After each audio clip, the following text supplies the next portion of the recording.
안녕하십니까. SPM 리서치의 김영재입니다. 1월 시장이 좀 안 좋다 보니까 여러 가지로 좀 해석해야 될 그럴 기준들도 틀려지고 시장을 보는 관점도 조금 더 깊이 들어가야 될 필요성이 있다 이렇게 생각이 됩니다. 패드의 입장에서 빅토리 컷보다는 죽어야 산다. 이것을 강조한다. 지금 그 상황이다. 이렇게 볼 수가 있는 것 같은데요. 그 점 한번 살펴보도록 하겠습니다. 1월달 시장을 보면은 블랙 2024를 예고하고 있다. 이렇게 볼 수가 있겠죠.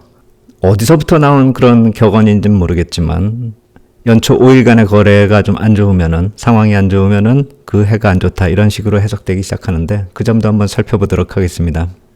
CNBC 앵커 중에서 켈리 에반스라는 분이 계시는데 이분이 메일링 서비스를 하는 게 있습니다. 저도 그걸 신청해서 보고 있는데 그분이 이번 금요일에 보냈었던 그 메일링 서비스 내용 한번 살펴보면은 12월 FOMC 회의록 공개에 대해서도 얘기를 하고 있는데 한번 그 부분을 살펴보도록 하겠습니다. 공무원들은 시장으로부터 듣기보다 그 신호를 반대 방향으로 해석하기도 한다. 12월 FOMC 회의록을 또 두고 얘기하는 거다 이렇게 볼 수가 있겠는데 금융 상황이 완화됐기 때문에 여름하고 가을에 했었던 그 긴축 정책의 일부를 되돌릴 수 있다. 이런 식으로 얘기했었던 그 부분을 다른 패드 인사들은 인플레이션에 대해서 긍정적인 발전도 있지만 또 인플레이션과의 싸움을 무산되게 만들 수 있다라는 점, 그 점도 우려하고 있다. 이 점을 좀 시사한다. 이 얘기를 하는 것이죠. 이 대목에서 제프리스의 데이빗 저버스 전략가가 계시죠. 종종 그 CNBC 쪽에 인터뷰를 하는 그런 분인데 그분이 이제 빅토리 컷이 좀 필요하다. 이렇게 얘기를 거론하는 그 이유는 패드가 인플레이션과의 싸움에서 승리해서 금리 인하하기에 아주 좋은 조건이 이제 만들어졌는데 그렇다면은 경기 확장세가 유지될 수 있고 진정한 찬사를 패드가 받을 수 있다. 이런 얘기를 하는 겁니다. 그런데 패드 같은 경우는 만약에 그렇게 했을 경우에 경제가 여전히 성장하고 있는 그런 상황, 그러니까 경제 상황이 좋기 때문에 금리를 인하하면은 대중이 혼란스러워하거나 또 인플레이션을 타겟으로 하는 그런 목표가 훼손될 수 있다라는 점이 좀 우려된다. 앞에서 말씀드렸듯이 이 패드의 관점은 항상 시장의 흐름에 맞춰서 움직이고 데이터 디펜던트다 이렇게 얘기를 하고는 있지만 그 반대 상황 쪽을 항상 생각하고 있다. 이 얘기를 하는 것이죠. 하지만 시장이 지금 현재 이를 요구하고 있다. 이 얘기는 이번 1월 초에 나타났었던 그 시장의 조정이 시장이 이를 요구하고 있다. 이런 식으로 표현하고 있는 것이고 지나치게 긴축적인 통화정책이 초래할 수 있는 피해의 예고편을 보여주고 있다. 이 얘기를 하는 겁니다. 조정 보이는 양상이요. 패드 임원들이 금리 인하를 결정하려면 확인하고 싶은 충분히 많은 데이터 둔화를 기다리고 있는데 그거보다는 지금 금리를 인하하는 것이 훨씬 더 나을 것이다. 만약에 안 했을 경우에 피해가 이제 정말 커질 수 있는 그런 상황이다. 5일 동안 안 좋아졌으면 올해 한 해가 계속 안 좋고 그렇게 피해가 커질 수도 있다. 이런 얘기를 하는 것이죠. 제가 이분 같은 경우에 얘기에 전적으로 동의한다라기보다는 좀 더 많은 사람들의 의견을 우리가 볼 필요가 있다라고 생각이 됩니다. 현재 상황에서는요. 우리가 경제의 구루 이런 분들의 말씀을 좀 집중해서 들을 필요도 있다라고 생각이 되는데 제가 봤을 때는 경제의 구루들을 본 사람들이 느끼는 감정 그것을 보는 것도 또 중요하다라고 생각이 됩니다. CNBC 앵커 같은 경우라고 한다면 많은 사람하고 얘기를 할 수가 있는 그런 위치이고 또 그분들이 느끼는 감정이 오히려 객관적일 수가 있기 때문에 이분 같은 경우는 약간 좀 시장에 대한 시각이 보수적이긴 하지만 그래도 객관성을 가지고서 접근하고 있다 이렇게 생각이 됩니다. 이러한 분들의 얘기도 좀 우리가 귀담아 들을 필요가 있는 그런 상황이고 시장 흐름을 체크하는 점에 있어서는 크게 틀리지 않는다. 개인적으로도 그렇게 생각이 됩니다. 시장하고 패드가 이런 식으로 본격적인 소통을 시작을 했고 1월 자산 시장이 일정 부분 속도 조절성의 후퇴가 필요하다. 저도 개인적으로 생각이 되는데 한마디로 죽어야 산다. 이 점이 강조되고 있는 상황이다. 이렇게 볼 수가 있다. 이렇게 생각이 됩니다. 그러면서 지난 주말에 나타났었던 우리가 금리 흐름 봤을 때 불안하게 생각을 할 수가 있다. 이렇게 생각이 됩니다. 장중에 4.1%까지 근접하는 그런 모습 나타났는데 향후에도 국채 공급 일정이 이제 본격적으로 시작이 되고 경제 지표도 CPI 같은 경우가 국채 공급 일정 바로 다음에 또 위치하고 그 뒤에 PPI, 수출입 물가 이런 식으로 물가 지표들이 줄줄이 이어집니다. 특히나 미국도 그렇고 우리나라도 그렇고 기업 실적 발표도 지속됩니다. 한국 삼성전자 같은 경우가 9일로 예정이 되어 있죠. 그런데 뭐 삼성전자 같은 경우는 괜찮게 나올 것 같다라는 생각도 들지만 미국 기업 같은 경우는 4분기 어닝이 기업 실적 악화 가능성이 좀 커지고 있는 그런 상황이거든요. 그러니까 시간이 가면 갈수록 기업 악화될 가능성이 점점 커지고 있다. 이렇게 집계가 되고 있어요. 팩트셋 집계를 제가 예전에도 말씀을 드렸지만 4분기 실적은 좀 안 좋고 그걸 저점으로 해서 내년 1분기 4분기 실적이 좀 안 좋고 그걸 저점으로 해서 올해 1분기 이후가 좀 괜찮아진다. 이런 식으로 집계가 되고 있거든요. 그렇다라고 본다면은 이번에 나타나는 기업 실적 시즌에 그 악화된 실적 공개를 볼 것인가 아니면 1분기 이후에 반전을 보고 이번에 안 좋은 것을 하나의 저점 인식을 할 것인가 이거에 대한 또 접근 논리도 어느 정도 생각을 해봐야 되겠죠. 그리고 중요한 것은 이렇게 금리 쪽이 단기적으로 올라온 것이 제가 오른쪽 어깨를 또 만들어가는 과정이다. 이렇게 볼 수가 있겠다 해서 이 정도에서 마무리 드느냐 4.1% 그리고 그 다음에 만약에 오버해서 움직이면 4.2에서 4.3 이 정도까지의 어깨가 비슷하게 나타나는 게 아닌가 이제 그런 말씀을 드렸었는데 제가 봤을 때는 오히려 이렇게 고점을 기록하고 밀려 내려온 지난 주말의 모습을 감안한다면은 이번에 국채 공급 일정이나 CPI 지표가 나와서 좀 금리가 다시 재상승을 한다 하더라도 쌍고점을 만드는 정도, 이 정도 4.1에서 4.2 사이에서 고점을 형성하고 안정으로 들어가는 것이 아닌가.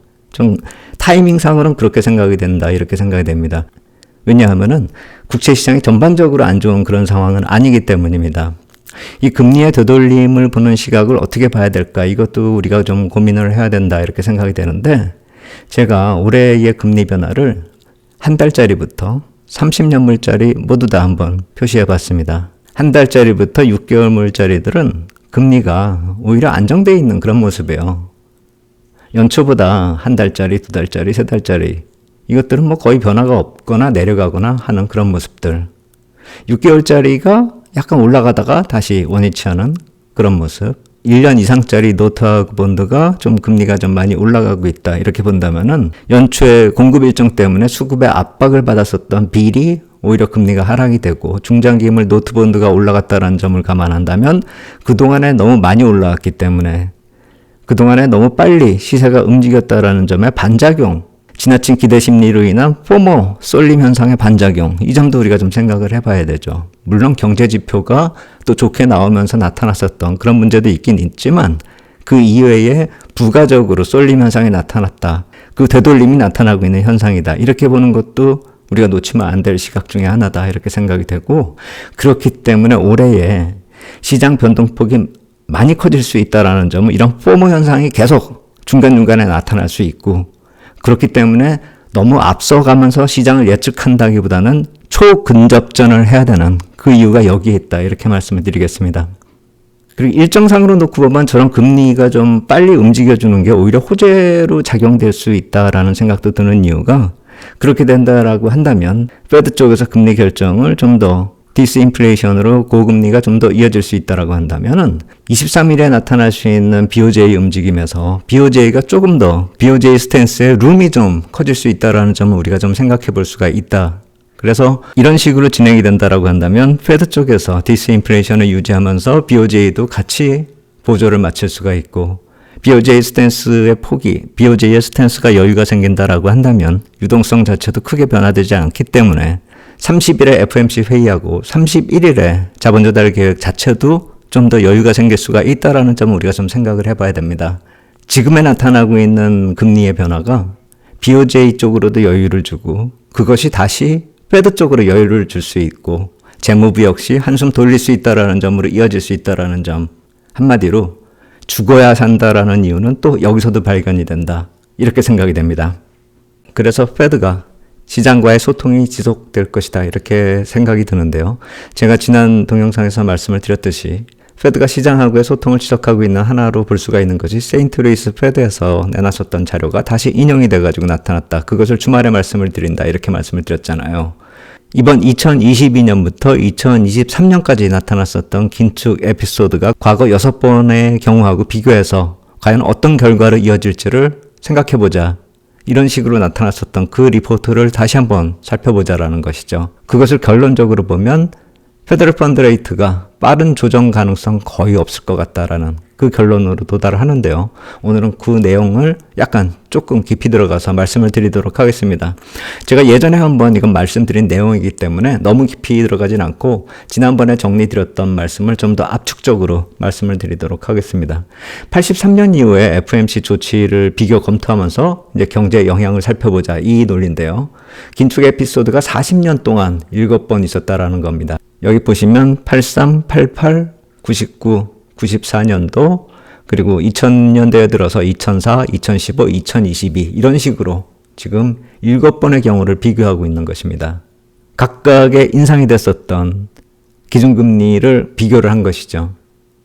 20세기에 이때는 그러니까 2000년 이전에는 워낙에 금리가 절대 레벨이 높았기 때문에 이 명목금리를 비교하면 상대적으로 지금이 좀 낮아 보이기는 한데 금리가 실질적으로 인상된 그 폭을 계산한다라고 한다면 명목금리가 실제로 인상된 폭은 2022년부터 나타났었던 이번 케이스가 가장 높다라는 것이죠.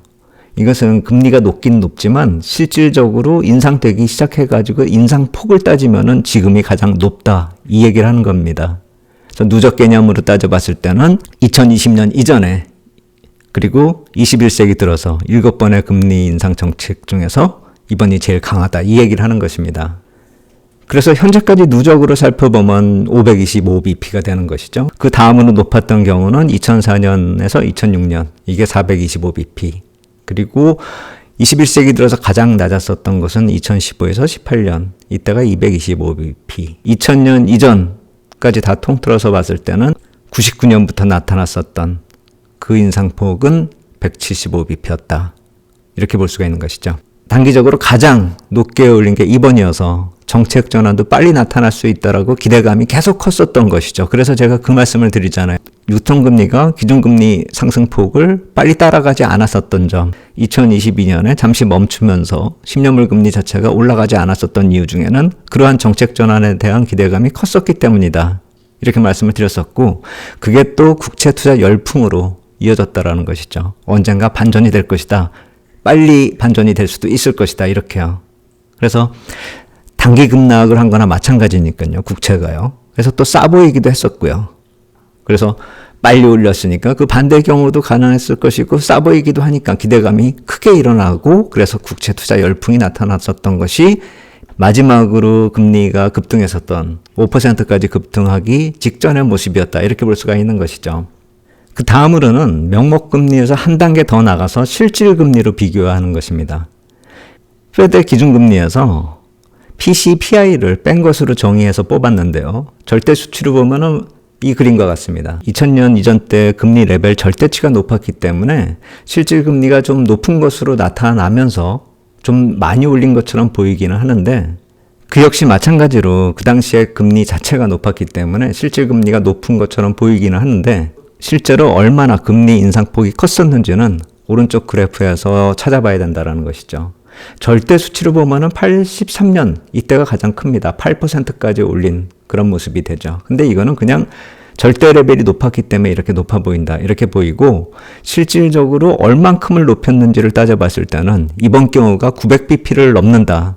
이렇게 보일 수가 있는 것이죠. 왜냐하면은 실질금리가 처음에 시작할 때 인플레이션이 높은 한 6%부터 시작했기 때문에 그래서 그 당시 인플레이션이 급격히 올라왔고 기준금리는 제로금리였기 때문에 시작점 자체가 낮아서 비록 525bp를 높였지만 실질적으로는 900bp 실질금리가 높아진 건 그 정도로 계산이 된다 이것이죠.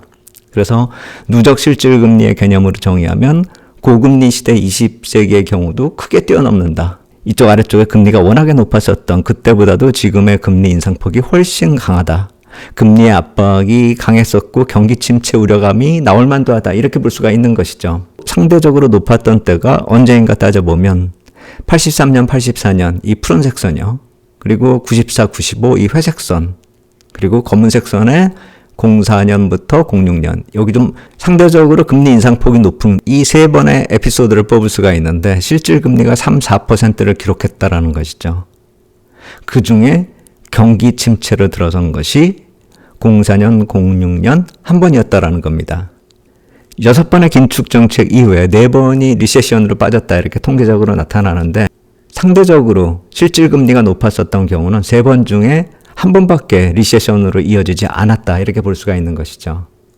40년 동안 7번의 경우가 있었는데 이번 경우 제외해야 되겠죠. 결론이 아직 안 나왔으니까요. 그런데 6번 중에서 상대적으로 인플레이션이 강했기 때문에 금리 정책 강도가 강했었던 2번이 오히려 경기 확장이 지속이 됐다. 이렇게 볼 수가 있는 것이고 GDP 성장이나 고용이나 소비 같은 그런 지표가 현재의 경우하고 아주 유사하기 때문에 이번 경우도 리세션을 피했었던 2번의 경우를 따라갈 확률이 높다. 이렇게 패드가 분석하고 있다. 이렇게 결론이 나는데 제가 요전에도 말씀을 드렸듯이 내용의 진위 여부 판단보다 패드의 이러한 얘기를 하는 의도, 금리가 빠르게 인하되지 않을 것이다. 강한 인하도 없을 것이다. 이 얘기가 여기서 인용될 수 있다. 이렇게 말씀을 드리는 것입니다. 그리고 근거로 놓고 봤을 때는 패드 쪽의 의도가 이렇다라는 것도 중요하지만 실질적으로 우리가 좀 생각을 해봐야 될 거리는 이론하고 실제가 달라질 수 있는 그 이유가 환경 요인과 경제 지표 기준 자체도 변화되고 있고 경제 자체가 살아있는 생물이기 때문에 어떤 상황이 변화가 되면은 또 변화에 적응하면서 환경 요인 자체도 또 변화된다라는 것이 그것이 포인트라는 것이죠.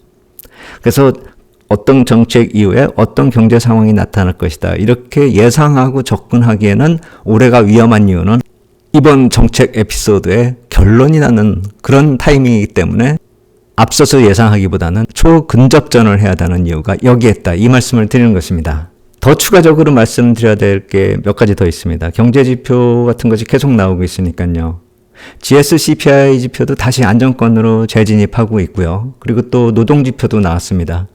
그런데 오늘 다 이것을 말씀드리기에는 너무 길기 때문에 오늘은 여기까지 말씀을 드리겠고 이 자료들은 주초에 월요일이나 화요일 중에 정리해서 다시 말씀드리도록 하겠습니다. 오늘 여기까지 하도록 하겠습니다. 감사합니다.